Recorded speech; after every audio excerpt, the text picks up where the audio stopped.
جہاز میں چڑھا اور انافیہ کا ہاتھ پکڑ کر بنا اسے سوچنے سمجھنے کا موقع دیے نیچے چھلانگ لگا دی۔ اللہ! وہ زور سے چیخی، پر یوسف اس کی کمر میں ہاتھ ڈال کر اسے بچوں کی طرح گود میں اوپر کی سمت اٹھا کر پانی میں گرنے سے روک گیا تھا اور خود اپنے دونوں بازوؤں میں اسے اٹھائے پانی میں چلتا ہوا باہر نکلا۔ کنارے پر پہنچ کر اس نے اناویہ کو زمین پر اتارا، جس کا چہرہ خفت اور شرمندگی سے سرخ پڑا ہوا تھا۔ تمہارا بیگ؟ اپنا بیگ کندھے پر لٹکا کر اس نے اناویہ کا ٹریول بیگ اس کی سمت بڑھایا، جسے وہ تھام کر اپنی کمر پر باندھ گئی تھی۔ یہ کیا بدتمیزی تھی؟ میں اگر پانی میں گر کر ڈوب جاتی تو؟ اناویہ نے ساتھ چلتے اس دراز قد وجیح مرد کو گھورا۔ کیا تم ڈوبی؟ یوسف سفیر نے ابرو اچکا کر اسے دیکھا۔ نہیں، مگر ڈوب تو سکتی تھی نا؟ اس کی بات سن کر یوسف کا دل کیا کہ اسے واپس جا کر پانی میں پھینکائے۔ وہ بس لب بھینچ کر رہ گیا۔ ادھر بدروحیں تو نہیں ہوتی؟ سنسان راستے پر ان دونوں کے قدموں کی چاپ اور پیروں میں آتے پتوں کی سرسراہٹ سن کر اناویہ کو بچپن میں پڑھی بھوت پریت کی ساری کہانیاں یاد آ گئیں۔ کیوں، تمہیں ملنا ہے ان سے؟ یوسف نے طنز کیا تو وہ نفی میں سر ہلا گئی۔ وہ دونوں پرانے دوستوں کی طرح باتیں کرتے ہوئے آگے بڑھ رہے تھے۔ اب وہ اسے ساتھ لیے ان پہاڑی راستوں سے گزر رہا تھا۔ دونوں ہی خاموش تھے، بس ان کے قدموں کی چاپ فضا میں سنائی دے رہی تھی۔ ہوا ٹھیک ٹھاک سرد تھی اور اناویہ نے نارمل سا لباس پہنا ہوا تھا، شرٹ اور جینس، جو وہ دبئی سے پہن کر چلی تھی۔ اس وقت ہوا میں خنکی بڑھنے لگی تھی اور اب اسے ٹھیک ٹھاک سردی لگ رہی تھی۔ وہ سردی کی شدت سے آہستہ آہستہ کانپ رہی تھی۔ تم ٹھیک ہو؟ یوسف نے چلتے چلتے اس کے کانپتے ہوئے نازک سے وجود کو دیکھا، پھر بنا کچھ کہے اپنی جیکٹ اتار کر اس کو ایک ہاتھ سے پکڑ کر اپنی سمت کھینچتے ہوئے اس کے شانوں پر اپنی جیکٹ پھیلا دی۔ اس کی جیکٹ گرم تھی، اس میں سے آتی اس کے مردانہ پرفیوم اور آفٹر شیو لوشن کی خوشبو اناویہ کو اپنی لپیٹ میں لے چکی تھی۔ بس تھوڑی دیر میں ہم پہنچنے والے ہیں۔ اناویہ کے سرد پڑتے ہاتھوں کو تھام کر اس نے اپنی گرم ہتھیلیوں سے سہلایا اور پھر اس کا ہاتھ تھام کر چلنا شروع ہو گیا۔ کافی آگے چل کر ایک خوبصورت سا سبز گھاس اور جنگلی رنگ برنگے پھولوں سے ڈھکا کاٹیج سامنے آ گیا تھا۔ تم یہیں رکو، ایک درخت کے پاس اس نے اناویہ کو روکا۔ میں ادھر اکیلی؟ اناویہ نے خوفزدہ نظروں سے چاروں جانب دیکھا۔ میں پہلے اندر جا کر دیکھ لوں کہ کوئی جانور تو اندر نہیں ہے۔ کیا پتہ میری اتنے عرصے کی غیر موجودگی میں کسی جانور نے ادھر رہنا شروع کر دیا ہو اور ہم دونوں اندر جائیں تو وہ ہم پر حملہ کر دیں۔ وہ سنجیدگی کا مظاہرہ کرتا اپنی ہنسی روکتے ہوئے بولا۔ کیا واقعی ادھر جانور بھی ہیں؟ اناویہ نے گھبرا کر جلدی سے اس کا ہاتھ پکڑا تھا۔ وہ اچھی خاصی کانفیڈنٹ لڑکی تھی، مگر جانوروں سے اسے ہر نارمل لڑکی کی طرح ڈر لگتا تھا۔ 6 ماہ پہلے جب میں ادھر آیا تھا تو اندر 2 لومڑیاں رہ رہی تھیں۔ وہ نارمل انداز میں بولا۔ لومڑیاں؟ آپ کا مطلب فاکس؟ اناویہ کا دل ڈوبا۔ کچھ نہیں ہوتا، میں ہوں نا، تم بس 5 منٹ ادھر انتظار کرو۔ وہ اس کا گال تھپتھپاتے ہوئے اندر چلا گیا تھا۔ پیچھے اناویہ اس کی جیکٹ کو آگے سختی سے دبوچے بھاگنے کے لیے تیار کھڑی تھی۔ یہ لکڑی کے بڑے بڑے تختوں سے بنا ہوا لیک ہاؤس تھا، جیسا اس نے آج تک فلموں یا ڈاکیومنٹری موویز میں دیکھا۔ اس کے چاروں طرف لمبی لمبی گھاس اور سائڈ میں چھوٹی سی 4 سیڑھیاں بنی ہوئی تھیں اور اطراف میں رنگ برنگے جنگلی پھول کھلے ہوئے تھے۔ چاروں طرف ہو کا عالم تھا۔ اسے ایسا لگا جیسے وہ صدیوں پرانے زمانے میں آ گئی ہو۔ گھر سے بھاگ کر ایک اجنبی کے ساتھ اس ویرانے میں رکنا کیا عقل مندی تھی؟ وہ سوچ میں ڈوب گئی۔ اینی، اینی، اسے یوسف کی آواز سنائی دی۔ وہ کاٹیج کی سیڑھیوں پر کھڑا ہاتھ ہلاتے ہوئے اسے اندر آنے کا اشارہ کر رہا تھا۔ کیا اندر سب سیف ہے؟ اناویہ نے آگے بڑھنے سے پہلے سوال کیا تو یوسف نے اس بات میں سر ہلا کر سب کلیئر ہونے کا اشارہ کیا۔ اناویہ آہستگی سے لکڑی کی سیڑھیاں چڑھ کر اندر کاٹیج میں آئی، جہاں کیروسین کا لیمپ شاید یوسف نے جلایا تھا۔ ساتھ ہی ساتھ جگہ جگہ کچھ موم بتیاں جلائی ہوئی تھیں۔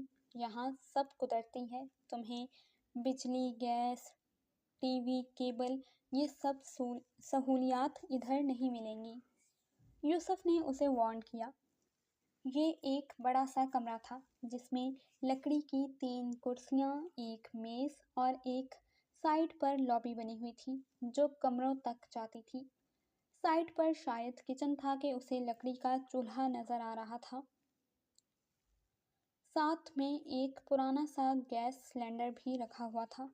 سائڈ پر 2 کمرے تھے جو شاید بیڈ رومز تھے۔ یہاں سب محفوظ ہے۔ ہاں، اگر تم کوئی چوہا دیکھ لو تو چیخ مت مارنا، اور ڈرنا بھی نہیں، وہ بیچارہ خود تمہیں دیکھ کر بھاگ جائے گا۔ اسے گھر کا جائزہ لیتے دیکھ کر یوسف نے سنجیدگی سے سمجھایا، میں چوہوں سے نہیں ڈرتی، مجھے بس سانپوں سے ڈر لگتا ہے۔ اگر ادھر سانپ نہیں ہے تو کوئی ڈرنے کی بات نہیں، وہ مضبوط لہجے میں بولی۔ الاسکا میں سانپ نہیں ہوتے۔